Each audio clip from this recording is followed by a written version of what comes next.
Welcome to the Revenue Builders Podcast, a weekly show featuring B2B sales leaders and executives. Hosted by five-time CRO John McMahon and Force Management co-founder John Kaplan, the show goes behind the scenes with the people who have been there, done that, and seen the results. If you enjoy our content, please subscribe, rate, and review the show to help us reach more people. Revenue Builders is brought to you by Force Management. We help companies improve sales performance, executing the growth strategy at the point of sale. Find us at forcemanagement.com. Enjoy today's episode. Well, Mark, look, thanks for joining us. And maybe you could start by giving us a high-level overview of how Snowflake is organized within commercial sales. Sure. So there are three primary teams within the commercial organization. There's one that on paper is handling existing customers that may not necessarily have a ton of opportunities for growth.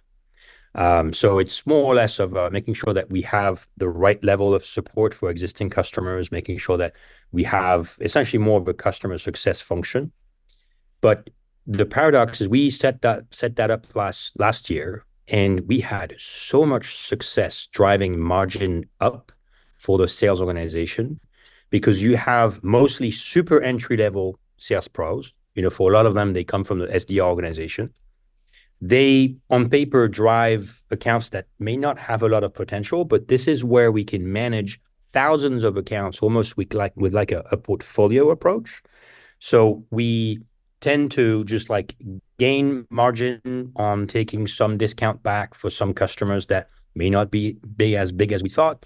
And there are also growth opportunities just because we spend the right amount of time with customers. So occasionally there are gems that we never saw before, and that account just explodes in terms of growth for Snowflake, both consumption and margin.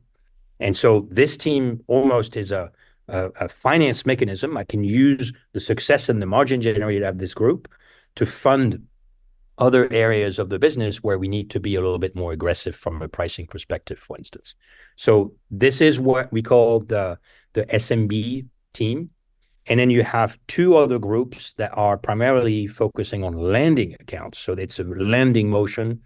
And depending on the size of the account, they will go to a more junior or more senior type of sales reps. The more juniors, are 100% on net new business acquisition. And they have probably around 50 accounts each to target. And the more senior are obviously a little bit of a restricted list. These are the accounts where we need to spend a lot of time to build the right type of use case. So think about it as a margin level, and then two other teams that are landing business, all of them within a sub 500 employee type of perimeter. And that setup exists both in North America and in Europe. So it's the same setup replicated in two continents. And then you divide, it sounds like, so thank you for talking about the line of demarcation, but it sounds like you're also dividing those groups based upon the skill set of the reps and how they can best handle those different levels of accounts. That's right. Yeah. Because we're talking about vast majority of these sellers are super early in their career. And we use that progression in order to just build their career, their momentum. But one thing that I really like across the board for this org is occasionally we take 7, sometimes 8-figure transactions from companies that are in 7-figure ARR, which implies that the communication happens at the C-suite and sometimes at the board level. So think about 25, 26, 27-year-old rep that is now saying no to a CEO. They will never be scared by procurement ever again. So right. It's time they actually go and even go to an outside sales organization. They are rock solid. They are iron. They are absolutely fantastic sellers.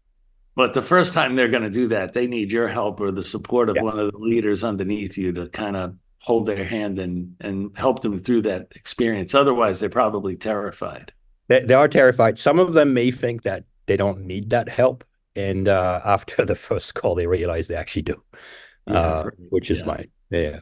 Although I'll tell you one anecdote. out of these startups, sometimes you have early stage founders as well. Yeah. And I remember going to an in-person meeting in San Francisco with one of my early reps, and the CEO showed up. It was right after Labor Day, and the CEO showed up straight out of Burning Man. And for the very first time, I was the one that was not comfortable, and my rep was a lot more comfortable than I was. Yeah. Yeah. Hey, Johnny, when you guys were talking about that real quick, you're talking about demarcation, and Mark, you just talked about opportunities for young reps to speak to economic buyers at higher levels. I've heard you say this before, Johnny, that reps,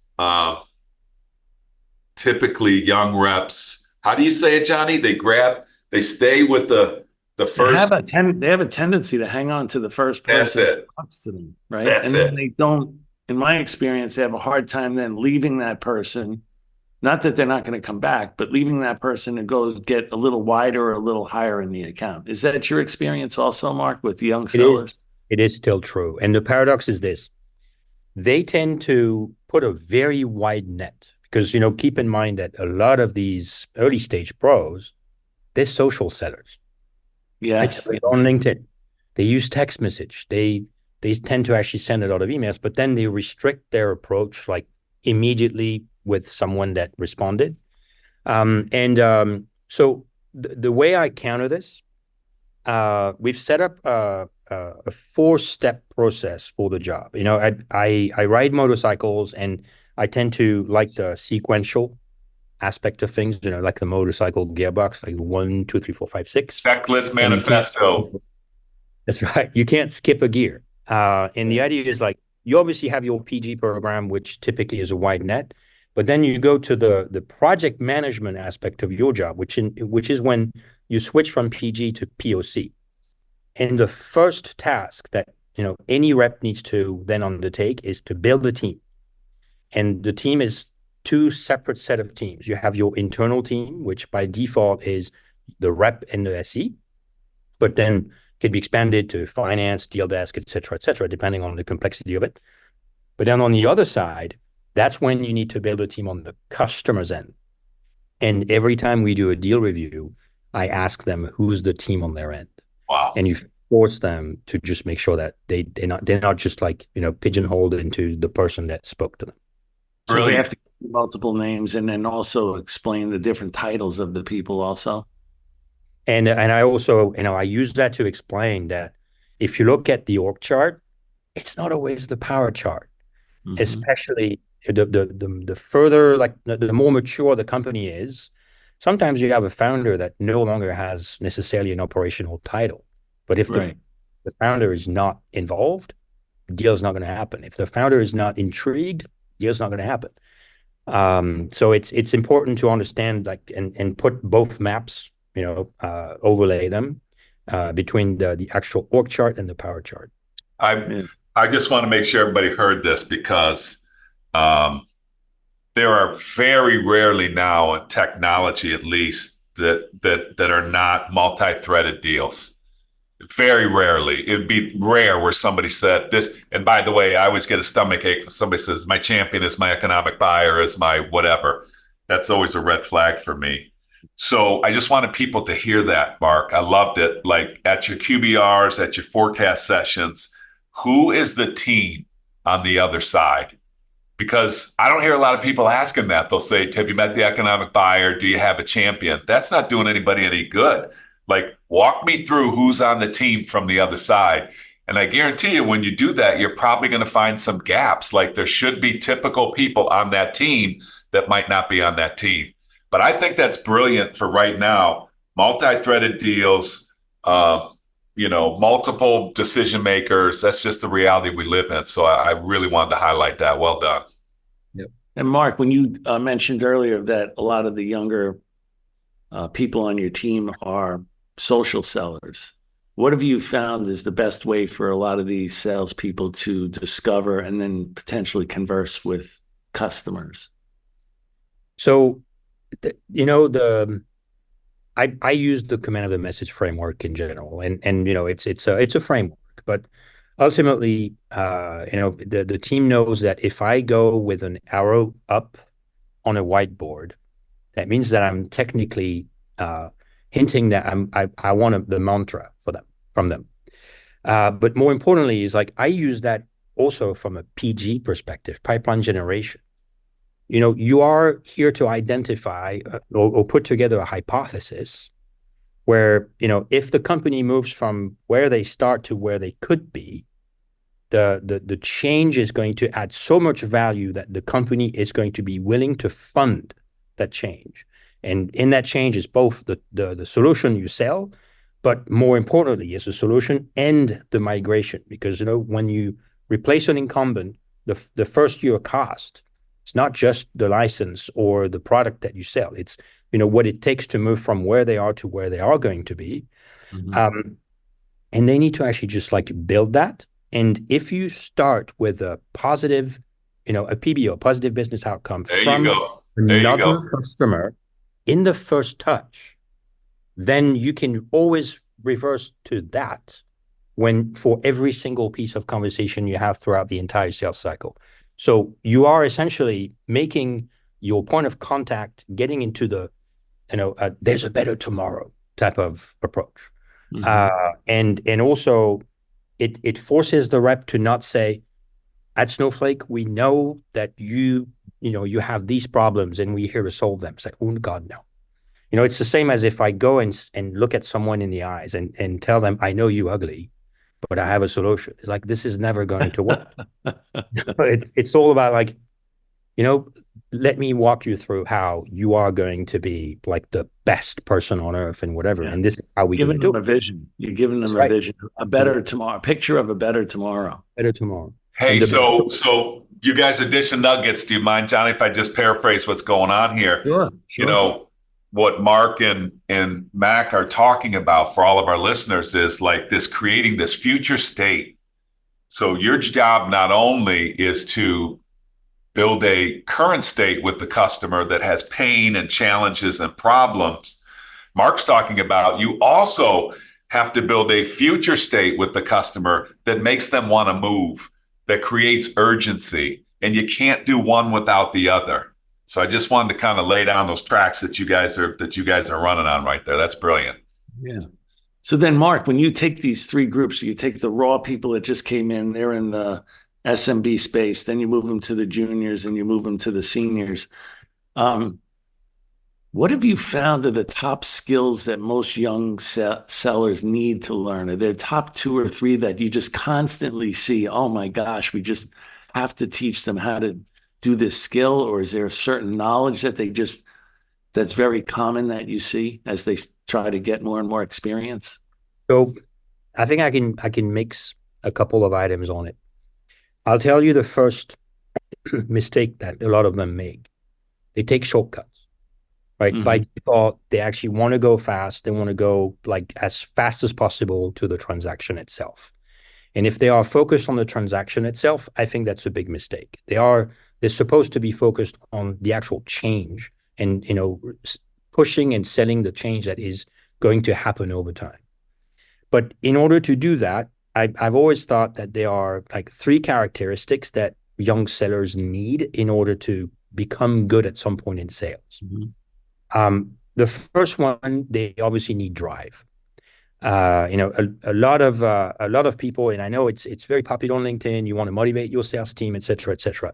Sure, you want your sales team to be unified, but ultimately, if they need your input to be motivated in the morning, they're probably in the wrong job. So it's self-motivation that, because, sales is a lot of no's. And if you're not, willing to just like go against it, you're going to have trouble. The second thing that I like, it's memory. And here's why, because like in sales, it's not so much about what you say, it's about all the signals that you receive and what you do with them. And with all the signals we get, it's okay. How can you make sure that these signals are understood, they're somewhat processed, and then ultimately they get into some sort of like hot storage, and they are available at any point in time, because at some point maybe when you are in front of the CFO at the very end, and you have your FP&A guy that is, helping you justify the deal, but the CFO still has a couple of objections. Sometimes just remembering what the operator said to you in the first call that is so instrumental to the future of the company if fixed, then you can bring that up to the CFO in the twinkling of an eye, and that can make a difference because the anecdotal, input sometimes in any deal that can be so like game changer. So if you don't have good memory for it, it's not going to work.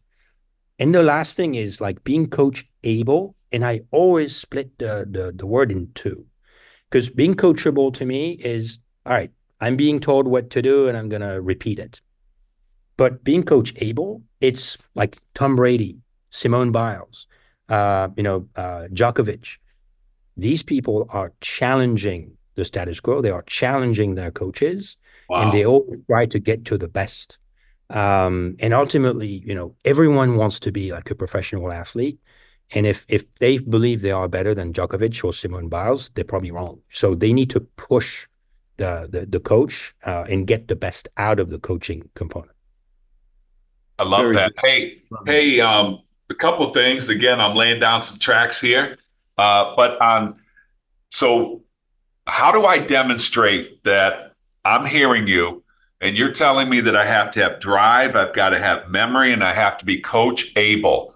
Yep. If I'm sitting there listening to this, getting ready for my next interview or next opportunity, either inside a company or in the marketplace, how do I demonstrate that? And Mark, how do you teach a hiring manager to find it? Yeah. How to find it, I think is simple. Like, for instance, ask, and I do that every first meeting with a candidate. I ask them who have they met before. Because like if it's hard for them to remember, it's not going to work well. Occasionally, the best candidates that will tell you, all right, I met this individual, this is how it went. This individual, this is how it went. And guess what? I'm testing the quality of the input in Salesforce, because ultimately they're gonna run everything like a sales cycle, because they should run their interview process like a sales cycle. Yeah. And then I think the other way, especially for young sellers, like I'm going to ask multiple questions in one. If you are able to answer all two or three of them and keeping the conversation like as an open conversation, it's great. Something that is also absolutely acceptable, like answer the first one, realize you forgot the other two, just ask me. Like, hey, it's okay. You didn't understand, or didn't my accent was weird and you didn't like whatever. Like, okay, you ask another question. Would you mind like telling it again? That'd be great. Perfect. The worst part is people that go straight to the first answer, forget about the other two, and are being pushed one way or another in the conversation by myself or by the interviewer. Ultimately, in sales, you need to be able to make people feel that they are in an open conversation that's about them. But more importantly, you need to control the flow. It's your convo. You're the quarterback. Very good. Now, a lot of people say, if you use like MEDDICC as like a qualifying methodology, yep, especially to forecast, a lot of times people in inside sales may say, well, we use parts of it, but we don't use the whole thing. What do you use internally to try to qualify whether or not, someone has a real deal for the forecast, or just, where the deal is in the sales process? Yeah, we use MEDDICC. Ultimately, think about it. Like if, someone that starts playing basketball as a child, the rules are the same between, children basketball up to the NBA. So why would you change the rules, as you grow up? I don't think it makes sense. Use MEDDICC. You may want to use a slightly simplified and not to say go too deep into the details. Right. But, I'll tell you that if you don't educate your junior sales rep into the, identifying the pain, but also the one that is, I always find the hardest is the metrics. Yes. That's the one where they never have a metric, because like you typically have a pain point and then you have the rep saying, Metric, I don't have one yet. Like, ooh, Okay. Give us some. It's a pain, but you don't know how difficult Yeah, that is. this is huge, though. We see it every single day. Yep. We see it every single day. How do you coach your sellers so they find the pain, but they don't understand how the customer's going to measure that pain? And it's not just finding pain, it's influencing those metrics, how they're going to measure that pain. It's influencing that measurement to something that's good for the customer and favorable for you as a company. Could you kind of walk us through how you coach people to do that, Mark? So the way I coach people most of the time is forcing them to ask direct questions. Don't beat around the bush. You want to know the metric, just ask. Yeah. Just ask a very, very direct, clear question. It's like, look, I mean, as of right now, this is what you and I agree is the problem. Solving it is going to take these, but how are you going to measure the fact that it works or not? And then, like, you keep the conversation open, but the first thing is, be direct. That one of the examples I use is like, look, I mean, if you want to ask your girlfriend, boyfriend to marry them, you're going to have to ask the question and pop up, like, will you marry me? It's not well, by the way, hypothetically, maybe 2 years from now, if we're still together, would you consider? No, it's will you marry? Let's stay on that for a second, though, because reps really struggle with this, because especially in other parts of the world where they say, okay, Americans, you can be direct, and that won't work in our culture. I find this very, very important. The reason why I think people struggle with metrics, 2 reasons. Number one, they just don't ask. And they don't know how to influence the answer. So let's say in college, I ran a 4.640. Johnny, that's pretty good for a big, heavy guy like me back in the day. Yeah. But so if I wanted to say, what are we going to have to run here? And they say 100-yard dash, and I'm good in the 40. I can't just accept that 100-yard dash is the answer. I need to understand if the 40 is better for them. So that's one of the reasons why reps don't ask, is they don't know how to deal with the answer. The second thing, Mark, I'd like you to comment on this. The person that they're talking to does not know the answer. And that's a huge red flag for me, because people that don't know how they're measured typically don't have power and influence. Do you agree, disagree? What are your thoughts? 100%. I think it's important, even before you actually get deep into the research for pain point and stuff, just to ask your point of contact. Hey, as far as your company is concerned, where are you going? And, who are you chasing? Who's chasing you? And you will realize pretty quickly that this eliminates a ton of, operators. They are great at their job. They will be needed in the evaluation of the process. Don't get me wrong. But if they don't know the 45,000-foot view of what matters to the company, they will not be, they can't be your champion to start with. Good. And certainly they do not have access to the economic buyer, and they can't be the economic buyer either, because they don't know what matters. So start there. But then, again, in the idea of like asking questions, it's always about repeating to the, junior sales rep and sales teams in general. It's like, it's not about the answers you want. It's about the answers you need. Yeah. So go and get the answers. It's very important. Otherwise, like, look, even if it's not favorable to you, if you know, at least you can influence it. If you don't know, it's over. Beautiful. Yeah. My take on this is, I've always thought when I ask those questions, it turns me from a salesperson to a business person. I now sound like I'm a business person. I'm asking business questions. And to Mark's point, the customer that I'm dealing with either knows the answers to their own business or they don't. Right. And then I have to go someplace else to get those answers. But I feel like I've turned from a salesperson to a business person.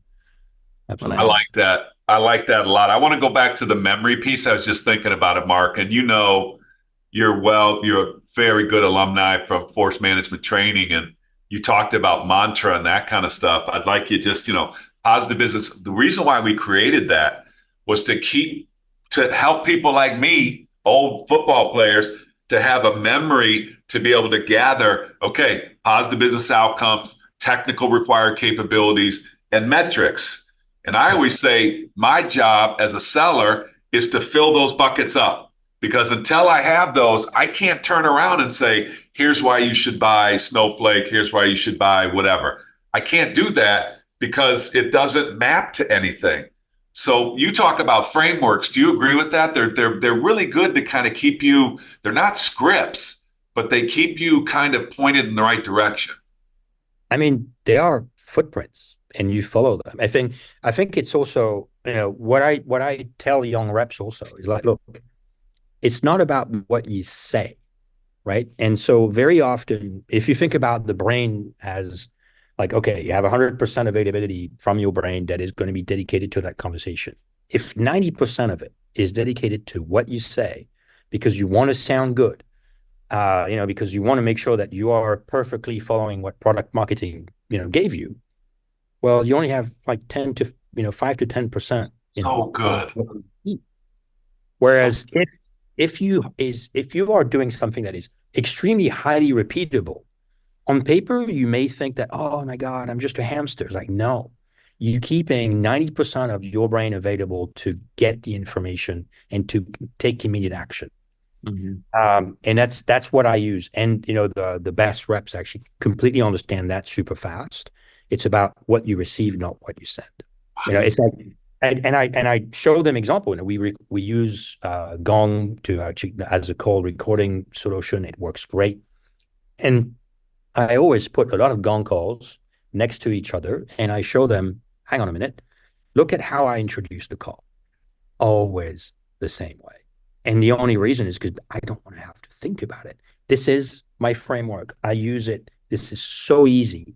And I'm now focused on, make sure that I get what I wanted from that call. I don't focus on myself. I love that. And when a deal goes awry, what are the top 2 or 3 reasons why a deal goes awry in commercial sales? Is it pretty much the same as, enterprise sales? You didn't have a champion and you did not identify the pain the right way. Yeah. What was that? It's same. Nothing's changed. Yeah. Hey, let me ask a question. I often give enterprise sellers, especially when they work hand in hand with an inside seller, a BDR, I tell them to go in the pit. And what I mean by going in the pit is going to the SDRs and the inside sellers, and the BDRs, whoever it is that are connected to them, and sit with them. And hey, how do you feel that you handled that objection about pricing? Or most people get amnesia. A lot of them were SDRs or inside sellers that they become enterprise reps, and then they complain, I'm not getting good leads from my, so one of the ways I've always thought is to participate in your own rescue is to sit in the pit. Do you do that, Mark? Do you have your people do that?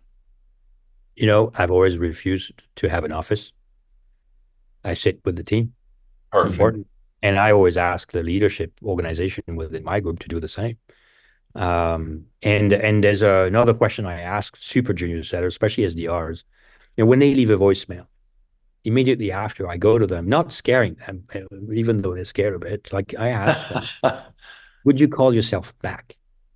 And at first they look at you like, why even asking the question? And then once it clicks, the quality of the voicemail that they, after that, it's night and day, because then they can use the same framework as the mantra, and they can focus on identifying what we are here to replicate. It's like, all right, this company is now number 1 in their respective market. What we are here to do is to see whether we can replicate that with you. That's the reason why I want to talk to you. It's about you. And it's magical. You ask them about body language. It's like, hey, go and just deploy yourself. And then it becomes a little loud on the floor, but who cares? It's fun. Love it. One of the things that I've heard you say, Mark, is that what makes inside sales high velocity motion comes from what you consider a known negotiation policy. Can you talk a little bit about that? A no or known? No. Gotcha. Yeah. This is something where I'm very passionate about that. It's look, why would you sell a custom deal, when the land is actually relatively small? You don't have time to waste. Go on your standard terms. And I'll tell you one anecdote that Degnan keeps mentioning. he was one day like coming back from a meeting at HQ, and it was one of our inside sellers in the room, Gabby Newen, like amazing seller, and she was on the phone with a customer. It's like, no, we don't do custom deals. Like, this is, on less than 100 grand, we absolutely not going to negotiate an MSA. This is just no, a firm no. This is fantastic. And Degnan keeps using that anecdote. This is, ultimately, you can do so many things with no negotiation. Like T's and C's, they work. Like standard order form, absolutely. Ultimately, what you're here to negotiate is the size and potentially the discount, but that's it. Go deeper here, guys. Go deeper. This is important because there's not a seller on the planet right now listening to this that thinks that they're okay here, that, that they're not discounting. So let's give some more tactical. When a customer says that, and I know, we're being direct and saying no, but you got to bring more to the table than saying, no, we just don't do that. We'll take our ball and go home. Why is it good for the customer for you to discount at 100K? Well, I don't know if it's the discounting that Mark's really talking about so much as the terms and conditions, right, Mark? The legal terms. Yeah, the legal terms. Legal terms. Okay. He's not negotiating on legal terms. He might negotiate on discount, but not on legal terms. Well, let's talk about pricing, though. I like the legal terms that no. Do you change your legal terms, Mr. and Mrs. Customer? No, they don't. So that's always the way you get out of that one, I feel. But let's talk about pricing right now. Everybody's under pressure. No deal's a bad deal. And it's a little dangerous right now. It's a little dangerous. Yeah. I mean, although I think it's important to understand what matters to your customer, right? And depending on the size, the maturity of that business, truth is discount may not be what they care about. It could be payment terms. Because, free cash flow is more important than it is on the margin side. So I think it also getting back to the, knowing who you speak to, first and foremost, don't negotiate with someone who is just, the messenger.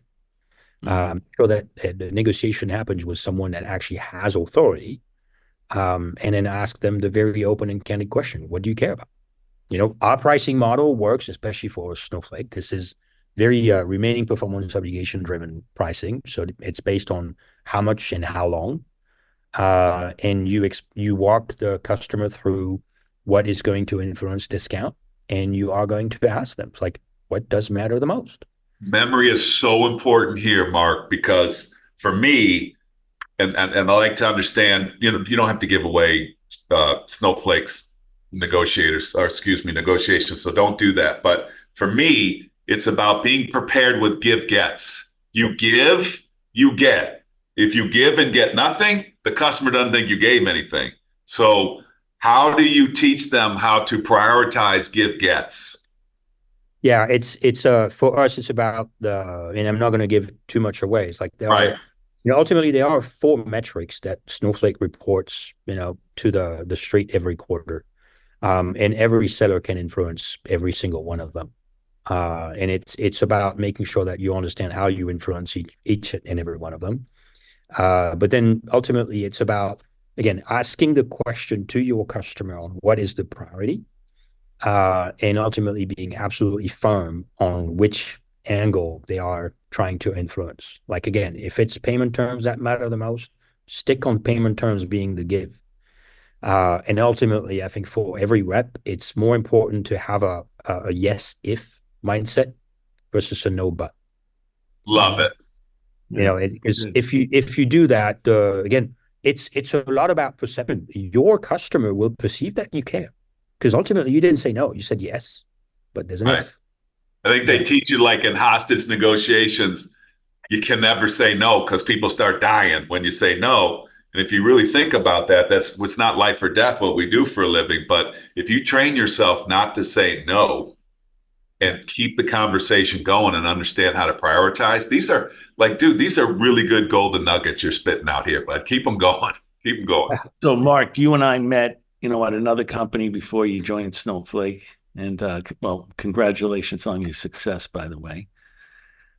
Better known as the mailman inside of Snowflake. Always delivers. But you always were tracking metrics. Can you talk a little bit about metrics that you monitor, like during the quarter or your review after the quarter? Can you talk a little about some of the metrics that you track? Yep. From a metrics perspective, I think it's very important to track what I would call the gates. It's the conversion metrics that matter, right? It's easy to get caught into tracking too many data points. Like, all right, number of meetings, number of this, number of that, number of that.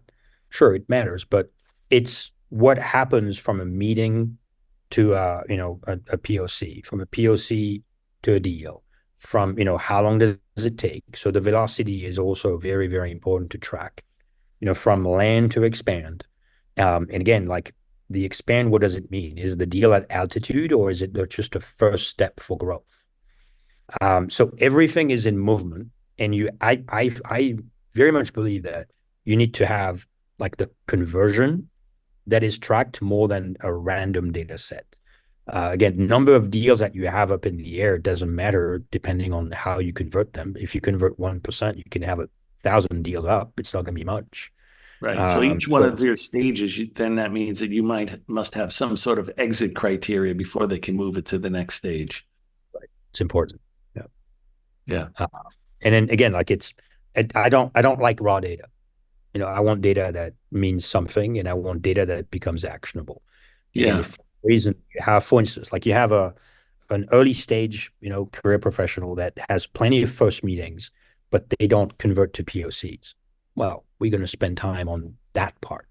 And we're going to try to understand, what's wrong in their discovery process. And more importantly, are they talking to the right people? Or is their first meetings with non-qualified persona? Or both. And, it's when the conversion is off, that's when you can spend time. If it's just like number of meetings, like, oh, you have 20 meetings, it's great this week, awesome week. So good. So good. There I call it, you're tracking activity, not accomplishment. But what I hear you saying that I always like to do is, let's say you just track the number of economic buyer meetings. Now, if they got those economic buyer meetings, that meant that they found a champion. They only found a champion because they actually found pain and could develop the metrics, where they wouldn't get a champion. So to your point is, it's better to track meaningful metrics that speak of accomplishment, not only of the current stage, but for them to get to that stage, they had to have done everything else before that to get there. Yeah, that's right. How do you use metrics, the two of you? We're talking about using metrics to enter and exit criteria. I love it. I've also found people are just so good at looking down at a forecast and say, an ideal opportunity at this stage, with this metric, at this stage, with so many of this, that person's going to hit their number. You guys with me on that? Johnny, Mark, you go first, and then Johnny, let's hear your experience. Mm-hmm. So here's how I describe it to the team. If you have 5 different routes to go and hit your number, you're going to destroy it. If you only have one, you're not going to make your quarter. Good. So it's about identifying, all right, what are the different ways? Like, okay, this is that big deal and too small. Is it too small, then one average, and then potentially 1 or 2 extra? And then you try to identify where these deals are at any point in time, and you track their progress. And you realize that if you want to try, like drive super high productivity, give everyone the same destination and make sure they have multiple paths to actually go and get there. Love that. Johnny, how about you? Well, like the last one, well, there was BMC, but at Blade Logic, it's probably a good example. I only had enterprise sales reps. The average deal size then was $250,000. And I got to the point exactly where Mark is. I just tracked the number of POCs. So if they were going to do it, so then what would happen is their quota is basically $2 million a year. So I needed them to set up 2 POCs, scheduled POCs in the quarter. This way I knew that I could count up the number of POCs times 250 and basically know if I'm going to make my number. Now, if they did the POCs, then I basically knew that they got to the economic buyer, because you were not going to do a POC. It was like a rule. You're not doing a POC without having met the economic buyer. That was in your exit criteria, right? From stage? Yeah, they had to have met the economic buyer face-to-face, or forget about it. Don't even think about doing a POC, because if you do a POC and you failed, you had to have a nice conversation with me. So then that meant that they also got a champion. They got the champion because they did everything else that like Mark was talking about, found the pain and, developed the metrics. But what it required us to do was to train people very carefully on everything that preceded the POC. So what happens in an economic buyer meeting? What do you say? What does your champion say? We would just train and train and train on that. And then how do you find a champion? How do you discover a champion? How do you build them? How do you test them? All those types of things. So you can't just pick a metric further down the sales process and then hope that everybody's going to get there without really training them on every aspect of it to make them pros at it. They have to be professionals at it. And that's so Johnny, you used, I love this. Easier said than done. But you used metrics directly related to development and quick development for your people. And you were kind of rare back then, John. I mean, a lot of people come up with a budget, say this is what we're going to do for our training budget or whatever. I remember you being very, very strategic and tactical, saying, okay, these metrics are not being hit. We got to train them on, these issues to go from one step to the next step. And you were doing it every quarter. Yeah. You weren't doing like one big SKO, right? What are your thoughts on that? And then Mark, yours too. Every quarter, you got to train them. Constant. Look, I always think your product's changing, your customers getting more educated, the competition's not standing still. You have to constantly train your people. How else are they going to continue to develop their skills and their knowledge? I think the QBRs, honestly, the QBRs are too often used for sales leadership to feel good about their number. Or bad, yeah. But they forget that, look, this is an opportunity where the team is, you have like 10, 15 sellers in the same room. So it's always like in a smaller setting.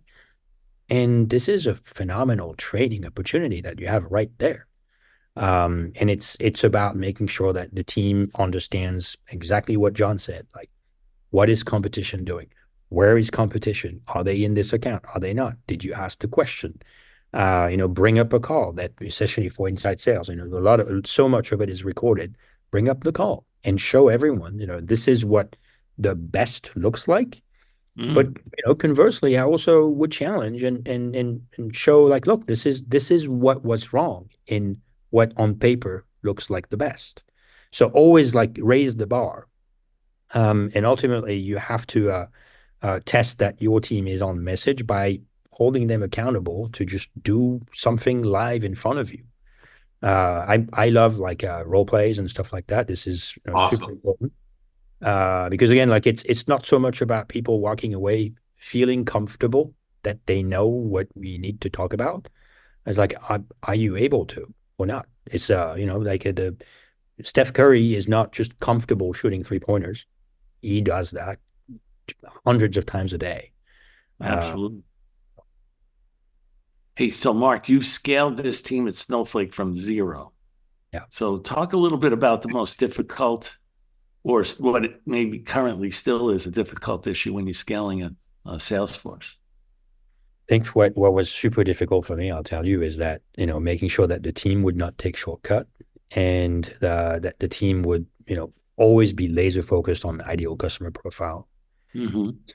And so I think inbound, they are like snacks. They look good, they taste good, they make you. And ultimately, if you want to just go and run fast, if you eat too many snacks, it's not going to work well. And so I'm a firm believer, and it's true also for any early stage company. Just go and sell to your ICP. Because if for any reason you don't do that, I say the team, like, you know what, a CSAT issue for a $5,000 a year account takes as much time for me as a CSAT issue with a $1 million a year account, because I will solve the issue the same way. We are a customer first company. So make sure that you focus on the right accounts. It's always been the biggest challenge. Sometimes you have like the shiny company that looks great, but is never going to use data as far as Snowflake is concerned. Whereas you have a small company that no one's heard of, and they happen to have data as part of their product offering, and they will spend a time with us because they need us as a core backend. And on top of that, we have a better value prop for them. So we make a difference for them. We are a foundation of their success. And ultimately, If we become a foundation of our customer success, that's when we win. Mm-hmm. I like that. You think that's the biggest drag on sales productivity is people just not focusing on the ICP, or is it something else? I think so. It's just, I think you guys are on something so huge because, like, okay, we're at the beginning of the year here for most companies. How many of you listening, sales leaders, how many have actually done a plan to make the plan with your reps? And when you look at these plans to make the plan, you can see what Mark's talking about. You can even do it on a forecast. How many deals on the forecast are not in the ICP? There's a probability that something's not going to go as planned with those deals. When I see a rep that comes to me and presents their plan to make the plan, which is their responsibility, and I see a lot of deals or a lot of opportunities that aren't in the ideal customer profile, I'm either thinking they don't understand our value proposition, but more often what happens, the rep doesn't have a good territory. And there's something going on because they're going after these accounts. And I say, okay, what about the ICP? And I dig into the ICP. There's not enough opportunity. Meanwhile, Jimmy or Susie comes in afterwards and they present and I see a list of ICP that they're not even calling on. So, Mark, what's your experience of how many managers are actually doing that at the beginning of the year with their people and helping them plan around ICP? Not enough. That's the problem. Not enough. I think it's a pitfall for many sales orgs in general. It's like, okay, well, someone shows interest, I'm going to go straight into it. It's the same thing for reps when they speak to the only person that responded to their voicemail or email. Same thing. Doesn't mean that they have the authority. Doesn't mean they have power. And doesn't mean they even understand what we're trying to solve here. No offense. I remember, Johnny. I'll pay you a huge compliment. Back in the days at PTC, there was a huge company in automotive that basically we were tracking. And when it came down to it, and from a negotiation perspective, Johnny Mack and the team said no. And, one of our competitors got him and everybody was all in uproar about it. And I remember, Johnny, you saying, just wait. Because what happened to that competitor? They're no longer really even a competitor in the marketplace anymore because that big brand that they went after out of their ICP ate them alive. And tiger by the tail. Tiger by the tail. Well, the other thing that I think on ICP that you don't see often enough by sales leaders is an equitable division of potential ICP accounts for all the reps. So a lot of, especially first line managers, they have a really difficult time taking accounts away from like the rep that's bringing in all the deals. But then they bring on a new rep, and the poor new rep, if you really look at the number of accounts that they have like no chance of making their number. And then they wonder why the person's attriting. And it's really because that manager hasn't done a good job at dividing up the pie. I think that's the number one reason for attrition. Mark, what do you think? Totally agree. And on top of that, you know what? The top rep that has all these accounts, are they that good? Right. That's a good one. Hey, Mark, have you ever done this exercise before? This one blows me away. Stack rank your accounts. Leaders, do it right now or when you get home from your walk or whatever. Stack rank your accounts. Stack rank your reps and start drawing lines and wait till you see the jigsaw puzzle that you've created there. It blows my mind that people haven't done that. Wait a second. This big opportunity you have with this inexperienced rep, this little opportunity you have with this experienced rep, people just don't. Why don't they, Mark? Why don't they take the time to just back up and look at it? Because I think everyone wants to go as fast as possible, and they don't realize that if you're not prepared, you may never arrive. It's slow down to go fast, as Johnny Mack says. Yeah. They don't back up. They come into the office and try to do the same thing every day. They don't really back up and say the old question, which is the best question, I think, because I used to always ask myself this: why am I doing what I'm doing? Why am I doing what I'm doing? Right now. Makes you really, right now, makes you stop in your tracks and say, why am I really doing this? Is this really going to make my sales team more productive? At the end of the day, that's your job as a sales leader. Make your sales team more productive. So if you're doing something during the day and it's not making your sales team more productive, or you drove home at the end of the night and you didn't make your sales team more productive, what did you do? Absolutely right. Bingo. What did you do? Bingo. So, Mark, you got these groups, you're trying to scale. You got the junior SMB team, you got the junior team, you get the senior team. Then some of these people want to get promoted to go to enterprise sales. So you have to not only recruit quick enough to stay up with all these people, but then you also have to determine, is this person in the SMB team ready to move to the juniors team? Is this person in juniors ready to move to seniors? Is the person that's senior ready to really be an outside salesperson? Can you walk us through like some of your thinking there to see if you know that a person's truly ready to go to the next level, or are you doing them a disservice by promoting them too fast?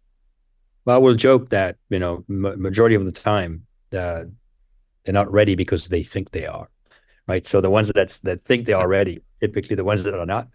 But again, that's a joke because most of them are super talented, obviously. I think you need to determine what tasks that in each job they have to do autonomously at 100% hit rate. That I think is my criteria, right? So you are in a specific job and you have a core framework of activities that you need to always do without ever being reminded of doing it. By the time you get to a high level of maturity around these, that's when you're ready. And because typically you also realize that they don't use as many hours as they used to hit like even better results. So their productivity, not just like production output, their actual productivity just got up. And that's when they can take more and learn more things because the fundamentals are fully acquired. Yeah. What is the difference if we take that into account, what you just said? What's the difference maker as to why one inside sales rep will make it and another one won't? It may be also true for every seller. I think at Snowflake, I always say this: like if you try to sell Snowflake, you're going to fail. If you sell change, you are going to succeed. Mm-hmm. And I think the primary difference between a solid, very successful sales rep and another, because one was focused on Snowflake only. What matters is the success of the customer in the end. Yeah, especially so you are lucky to have like such a great product, so it's focused on change. Yeah. So one that's selling features and functions versus somebody that's selling change, business outcomes, as you pointed out earlier. Yeah. And how do you know? So I'm sure that there's the outside team that's clamoring because they have to hit their numbers and they have to hit their recruiting numbers. So they're constantly, I'm not saying that this is happening, but it's my imagination that they might be coming to you saying, I know your rep is ready to get on my team, because what they're really doing is taking the easy way out of going instead of recruiting from the outside. So they come try to poach out of your team. Yep. So how do you know that one of your reps is actually ready to be an outside salesperson? I'll get back to the autonomy. Goes back to what you said before, same thing. Yeah, I think I would get back to the same. Mm-hmm. And because getting back to the legal comment you made before, it's like, my team knows how to say no. There are a few things that they are going to have to learn or potentially adjust a little bit as they grow into the organization. It's the same as building a house. If the foundation is solid, it's going to be fine. And if they are ready, if it's because they know how to operate with limited coaching or limited assistance, and they also know when to go and ask for help. Because you have the reps where, look, some of them ask for help all the time. It's a lack of maturity. It takes time. You have the other side of the reps that never ask for help and unfortunately occasionally fail by themselves if the leader did not pay attention enough.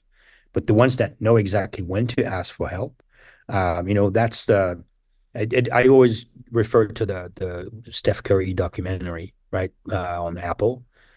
This is so insane how much help he asks for, but this is very pointed help. This is very precise. He knows exactly. It's that coachable, right? Coachable. Exactly. Yeah. So when reps are getting to that level of maturity, truth is sometimes they may not be fully ready, but the leap is not that wide. They are going to make it because they have the right attitude, they have the right foundation, and they have the right mindset. How about some advice, Mark? You see so many of the younger reps now that are just really itching to go quick. If I got to be here, I got to be an enterprise rep by this amount of time. And by the way, I think some companies don't do a good job of this. If a inside seller stays for a certain period of time, since there's no good metrics around it, there's no good expectations. And then people think like, well, I'm getting passed over, so I got to move. Or how do I be patient? What's your advice to companies on this topic? Don't go too fast. Take your time. Talent matures. Don't necessarily lose top talent because they lost patience. You have to educate the team. But there are plenty of ways. I'm going to get kicked out of this room. There are plenty of ways, I think, that are getting back to the education process. You need to make sure that here, just put the camera over there and tell them to stand down. You're on with Mac and Cap. Let's go. So I think it's about making sure that the rep is educated on what it means to go up. There's a high level of risk that is in front of everyone when their career changes.